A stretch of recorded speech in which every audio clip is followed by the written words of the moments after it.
मुझे उन तमाम लोगों की ज़हनियत के ऊपर हैरानगी हो रही है जो ऑक्सफोर्ड यूनिवर्सिटी के चांसलर को लेके इमरान खान के खिलाफ प्रोपेगेंडा कर रहे हैं। अगर इमरान खान ऑक्सफोर्ड यूनिवर्सिटी का चांसलर बन जाता है तो इसमें आपका क्या नुकसान है, इसमें पाकिस्तान का क्या नुकसान है। इमरान खान को अगर आप एक लम्हे के लिए साइड पे करो तो आने वाले 100 साल तक आपको कोई ऐसा बंदा नहीं मिलेगा जो ऑक्सफोर्ड यूनिवर्सिटी का चांसलर बनना तो दूर की बात है, इलेक्शन लड़के दिखा दें।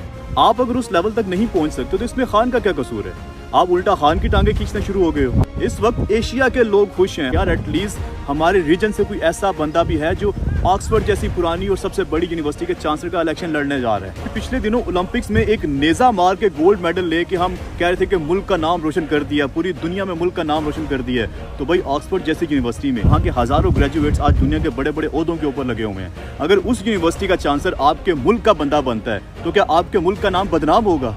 कोई अकल को हाथ मार लिया करे। और वो तमाम लोग जो ये प्रोपेगेंडा कर रहे हैं कि जी अमेरिकन ये सब कुछ कर रहे हैं, अमेरिकन उसको चांसलर बनवा के यहाँ से लेके जाना चाहते हैं, अमेरिका की मर्जी के बगैर आप ईरान से गैस तक नहीं ले सकते। आज अमेरिका के खान को रिहा करो तो आप शाम से पहले खान को रिहा कर दोगे। बात वो क्या करें जिसका कोई सर पैर होता है। और सबसे अच्छी नसीहत आप लोगों के लिए कि थोड़ा पढ़ लिख जाएं।